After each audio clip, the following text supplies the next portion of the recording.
तो कक्षा 12वीं वालों 9 दिसंबर को आपको फिजिक्स का पेपर होने वाला है, जिसके लिए मैं पूरा का पूरा प्रश्न पत्र के साथ आपको सॉल्यूशन देने वाला हूँ। ये आपका एक मॉडल पेपर है और इसको हम पूरा सॉल्व करेंगे। देखो भाई, इसको हल्के में मत लेना। ये जो क्वेश्चंस है ना, ये आपके लिए most most most important question है और इनमें से आपके कई सारे क्वेश्चन आपके एग्जाम में एज इट इज आपको देखने को मिलेंगे। ये गारंटी आप मुझसे ले लो और सारे क्वेश्चन के आंसर मैं आपको देने वाला हूँ। देखिए, आपको बहुत सारे क्वेश्चन ऐसे कराऊंगा कि बिल्कुल आपको सॉल्व करा दूंगा, बिल्कुल आपके मन में बैठ जाएंगे, है ना, याद हो जाएंगे। तो आप आंसर आसानी से याद करते चल रहे हैं इनके, और ऑब्जेक्टिव के आंसर तो मैं आपको सीधे बताते चल रहा हूँ। देखिए देखिए, अर्धवार्षिक परीक्षा में आपका ये प्रश्न पत्र इस तरीके से पैटर्न रहेगा, यही रहेगा। और देखिए, ये आपके निर्देश दिए गए हैं जिन्हें आप ध्यान से पढ़ सकते हैं, है ना। प्रश्न नंबर सबसे पहले देख लेते हैं हम आपकी निर्देश पहले तो हम पढ़ लेते हैं। सभी प्रश्न जो है हल करना अनिवार्य है। 6 से 20 तक आपके आंतरिक विकल्प दिए गए हैं।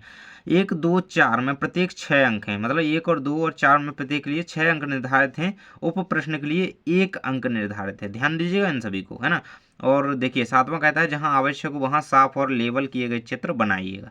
तो मतलब चित्रों की भी जहां आवश्यकता हो बनाएं। इसी तरीके से पैटर्न आपका बोर्ड का भी रहने वाला है। देखिए, सबसे पहले हमारे यहाँ पे दिए गए हैं सही विकल्प के रूप में प्रत्येक प्रश्न में दिए गए विकल्पों में से सही उत्तर चुन करके लिखें, यानी कि सही विकल्प 6 नंबर के आपके स्टार्टिंग में आने वाले हैं। देखिए, इसमें पहला नंबर दिया गया है एक चार्ज, चार्ज यानी कि आवेश। एक आवेश किए हुए खोखले गोले के अंदर विद्युत क्षेत्र की तीव्रता है क्या? शून्य होती है, अनंत होती है, एक होती है, या फिर एकांक भी इसे कह सकते हैं। एकांक होती है या फिर त्रिज्या के बराबर होती है। तो देखिए, एक चार्ज की बात कर रहा है और खोखले गोले के अंदर तो विद्युत क्षेत्र की त्रिज्यता यहाँ पे क्या होती है? तो शून्य होती है। शून्य इसका आंसर याद रखिएगा।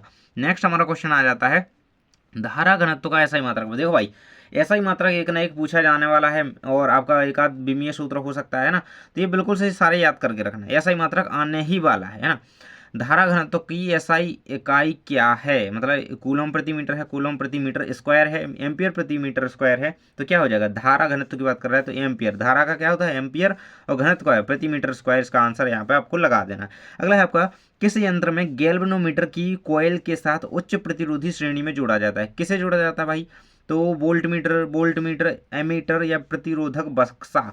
तो इसका आंसर क्या हो जाएगा आपका? Volt meter. आपको कोई भी वोल्ट मीटर लगा सकते हैं, ये आपका सही हो जाएगा। नेक्स्ट हमारा, एक वैकल्पिक धारा सर्किट में वह बिजली प्रवाहित होती है यदि इसमें हो, क्या हो? केवल आर हो, केवल एल हो। कौन सी संधि डायोड की बात की जा रही है?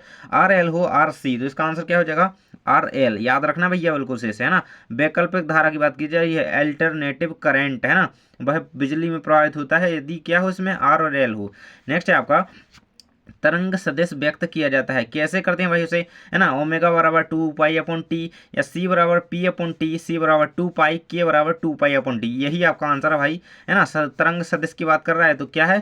के बराबर 2 पाई/टी। इस तरीके से इसका आंसर लिख सकते हैं। नेक्स्ट हमारा क्वेश्चन आ जाता है, प्रकाश का रंग किससे निर्धारित होता है? तो प्रकाश की चाल से, प्रकाश की आयाम द्वारा, प्रकाश की आवृत्ति द्वारा, या प्रकाश के परावर्तन की स्थिति द्वारा। तो देखिए, रंग की बात कर रहा है तो प्रकाश का रंग जो है प्रकाश की आवृत्ति द्वारा जो है निर्धारित होता है। इसको याद रखना। यहाँ तक होते हैं हमारे 6 नंबर के सही विकल्प कंप्लीट। वीडियो को लाइक कर देना, चैनल पर नए हो तो सब्सक्राइब कर लेना ताकि बोर्ड में मैं आपकी तैयारी करवा सकूँ। यहाँ से आ जाते हैं हमारे रिक्त स्थान। देखिए, रिक्त स्थान में पहला क्वेश्चन कहता है कि कांच के अंदर एक वायु बुलबुला एक खाली स्थान, है ना, एक वायु बुलबुला एक खाली स्थान लेंस की तरह व्यवहार करता है। तो किस तरह व्यवहार करता है? तो वो संकेंद्रित लेंस की तरह व्यवहार करता है। क्या? संकेंद्रित लेंस, लेंस कहा गया है यहाँ पे। तो इसका आंसर क्या लिखना है आपको? संकेंद्रित। देखिए, ठीक से नहीं दिख रहा होगा लेकिन मैं आपको दिखाने का प्रयास करूंगा। संकेंद्रित पढ़ के बताते जा रहा हूँ। एक स्लेट से विवर्तन, खालिस्तान विवर्तन का उदाहरण है। कौन से भाई? तो विवर्तन पैटर्न का उदाहरण है ना। पैटर्न विवर्तन, विवर्तन पैटर्न का उदाहरण है। आंसर क्या लिखेंगे? विवर्तन पैटर्न। इस तरीके से लिख सकते हैं, विवर्तन पैटर्न। तो इसका हिंदी में भी हो सकता है, देख लीजिएगा। एक इलेक्ट्रॉन का विश्राम द्रव्यमान क्या होता है? तो भाई 9.11 गुणे 10 की घाते -31 होता है। इसको याद रखना है ना। -31 लिखा है तो इसको याद रखिएगा भाई, किलोग्राम में होगा ये। इसको कंप्लीट कर लेना, है ना। एक इलेक्ट्रॉन का विश्राम द्रव्यमान की बात की जा रही है। अभी मैं आपको इनके आंसर लिखे हुए दिखा दूंगा, पहले मैं आपको यहाँ पे बताते जा रहा हूँ। रदरफोर्ड के परमाणु मॉडल के अनुसार इलेक्ट्रॉन की कुल ऊर्जा खालिस्तान होती है तो कितनी होती है भाई? तो नकारात्मक हो जाती है। मतलब कुल ऊर्जा खालिस्तान हो जाती है, क्या हो जाती है? नेगेटिव हो जाती है, नेगेटिव हो जाती है। इस तरीके से। अगला है आपका प्रक्रिया खालिस्तान में, मतलब किस प्रक्रिया में हल्के नाभिक एक भारी नाभिक बनाने के लिए मिलते हैं। तो मतलब ऐसी कौन सी प्रक्रिया है जब नाभिकीय संलयन होता है ना, न्यूक्लियर संलयन, तो वहाँ पे हल्के नाभिक से भारी नाभिक बनते हैं। तो क्या इसका आंसर आप लिख देंगे, न्यूक्लियर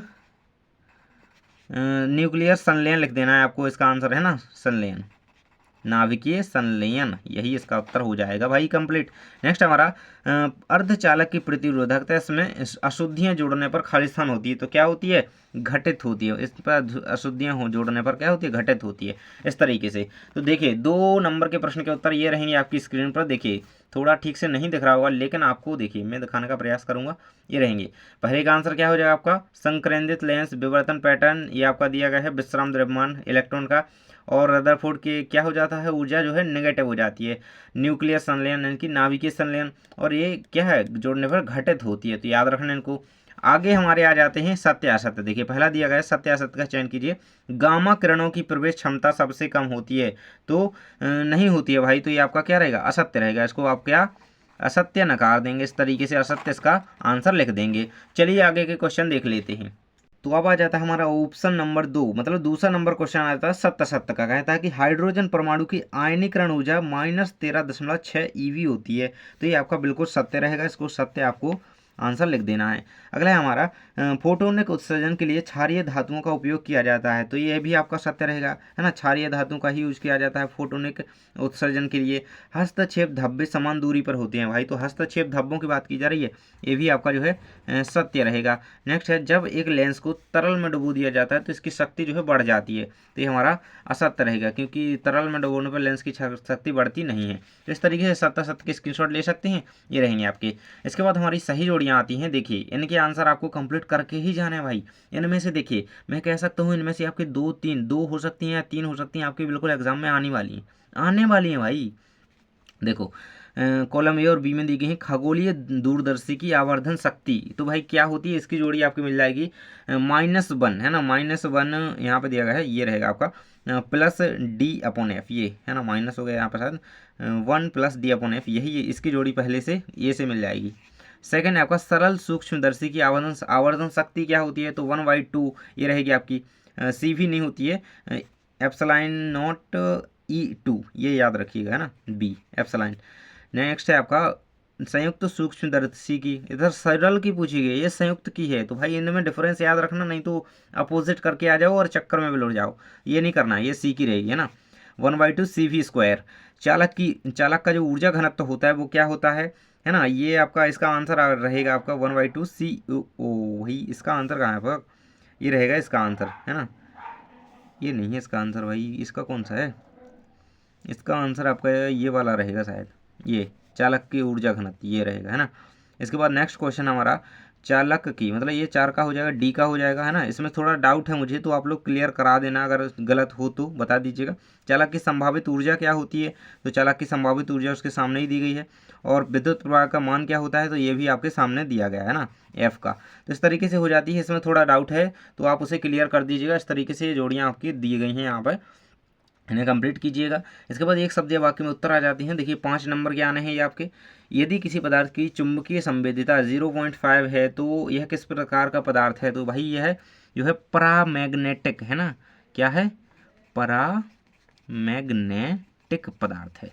इसको उत्तर में लिख देना परामैग्नेटिक, मैग्नेटिक लिखा है ना। स्वप्रेरकत्व का एसआई मात्रक क्या है, भाई हर बार बोर्ड में आ रहा है, हेनरी पता है ना, बिल्कुल याद ही होगा। इसे कैपिटल H द्वारा प्रदर्शित करते हैं। नेक्स्ट हमारा क्वेश्चन आ जाता है प्रेरणात्मक अभ्युत्थान, है ना, इंडक्टिव रेजिस्टेंस की बात की जा रही है, रिएक्टेंस की, और कोणीय आवृत्ति के बीच संबंध लिखिए।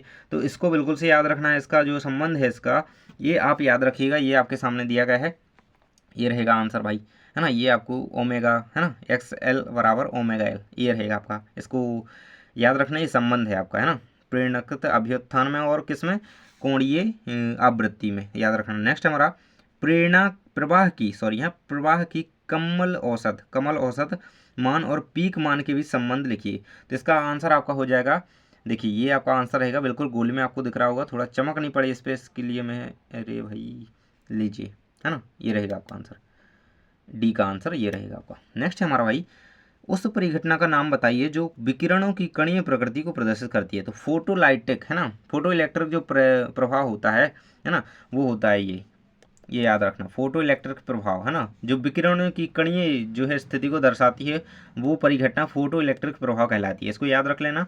यहाँ पे हमारे हो जाते हैं 5 तक कंप्लीट। अब आ जाता है 6 नंबर का प्रश्न, जब एक विलगित चालक को धनात्मक आवेशित किया जाता है तो उसका द्रव्यमान घटता क्यों भाई, है ना।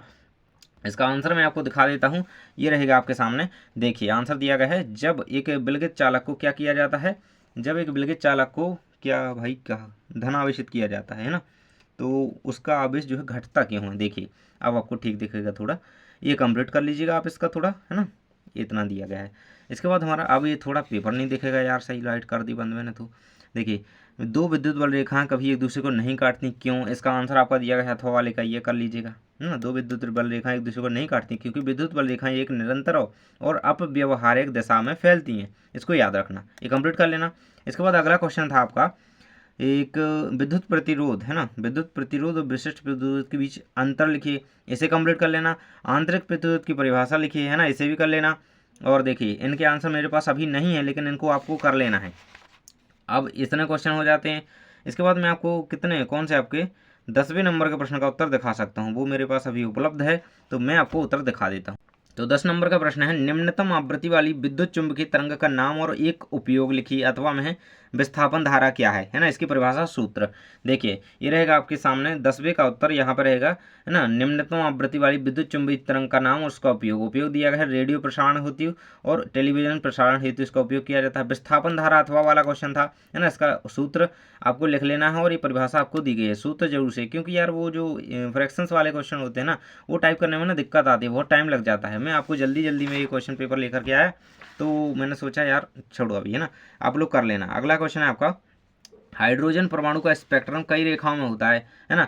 अथवा क्वेश्चन दिया गया है परमाणु फ्यूजन अब तक एक प्रयोगात्मक, है ना। तो चलिए ये रहेगा आपके 11 का, है ना, 11 नंबर के प्रश्न का उत्तर, ये दोनों का उत्तर दिया गया है। 11 का मेन क्वेश्चन है और ये अथवा वाले का क्वेश्चन आंसर है, तो इसको कंप्लीट कर लो अच्छी तरीके से भाई, ये रहेगा पूरा। अगला है आपका निज और बाह्य अर्धचालक के बीच कोई दो भेद यानी कि अंतर लिखिए, तो ये रहेगा आपके सामने, यहाँ पे आंतरिक और निज अर्धचालक के बीच अंतर दिया गया है, इसको कंप्लीट कर लेना। अथवा में क्वेश्चन पूछा गया पी प्रकार और एन प्रकार के अर्धचालकों के बीच अंतर लिखना है, तो ये रहेगा आपके सामने, यहाँ से स्टार्ट हो जाता है और ये दो अंतर आपके सामने इसके दिए गए हैं ना। इसमें होल जो है होते हैं, इसमें पॉजिटिव होल होते हैं, सीधी बात करें तो इसमें क्या है नेगेटिव होल होते हैं, इस तरीके से इसे याद रखना। नेक्स्ट हमारा क्या रहेगा, नेक्स्ट क्वेश्चन कहता है आपका आंतरिक सॉरी हाँ 13 नंबर है, किरचॉफ के विद्युत धारा वितरण के संबंधित नियम लिखिए। देखिए तो विद्युत संबंधी नियम तो यहाँ पर ठीक है लेकिन इनका गणितीय रूप आपको देख लेना है, गणितीय रूप यहाँ पर ठीक तरीके से नहीं मिलेगा आपको। ये धारा का नियम दिया गया है, ये फिर व्हीटस्टोन सेतु का पूछा गया था आपको, संतुलित व्हीटस्टोन सेतु का, ये वाला करके चलें। ये मतलब ये क्वेश्चन देख लो यार, अभी तो एक पूरे क्वेश्चन दिखा दूँ मैं आपको, ये रही, है ना। ये क्वेश्चन सारे कंप्लीट कर लेके जाना भाई पेपर में, इनको करके ही जाना, है ना। ये रहे सारे प्रत्यावर्ती धारा सर्किट में, ये सारे क्वेश्चन पेपर में देखने को मिलने वाले हैं, है ना। ये रहेगा पीएन संधि डायोड के कार्य, है ना, और डी ब्रोगली तरंगें क्या हैं, मैंने सारे क्वेश्चन पहले कंप्लीट करवाए हुए हैं पिछली परीक्षाओं में, ये रहेगा, इनको कंप्लीट कर लेना। और आगे की बात करूं मैं आपकी कुछ और क्वेश्चंस हैं, तो ये रहेंगे आपके कुछ क्वेश्चन आगे के, है ना। इसमें क्या करना था आपको, यहाँ पे विद्युत धारा का, यहाँ पे ये प्रत्यावर्ती धारा सर्किट में एलसी और आर श्रृंखलाबद्ध रूप से जुड़े हैं, उनकी गणना करनी है क्या क्या, ये परिणामी विभवांतर की, प्रतिबाधा की, और भी और आई में संबंध, है ना, समानांतर है इनके मध्य, इनको समझाना था। और ये विद्युत धारा उसकी ज्ञात करनी थी। अथवा क्वेश्चन है ट्रांसफार्मर को, ये कर लेना, आने वाला क्वेश्चन है, बिल्कुल से आने वाला है बोर्ड में भी और अभी ये, है ना। इसके बाद है 20 नंबर का प्रश्न है, एक बिंदु पर विद्युत क्षेत्र की तीव्रता का स्थापन कीजिए, ये कंप्लीट कर लेना। इस तरीके से यदि आप इन सारे क्वेश्चंस को कंप्लीट कर लोगे ना जो मैंने आपको बता दिए, तो आप अपने एग्जाम में बहुत अच्छे मार्क्स जो है लाने वाले हो, और मेरी गारंटी ले लो कि इनमें से क्वेश्चन आने वाले हैं। तो कर लेना ये सारे क्वेश्चन कंप्लीट। अगले पेपर की तैयारी के लिए मुझे सब्सक्राइब कर लो और मिलते हैं नेक्स्ट वीडियो में। Thanks for watching.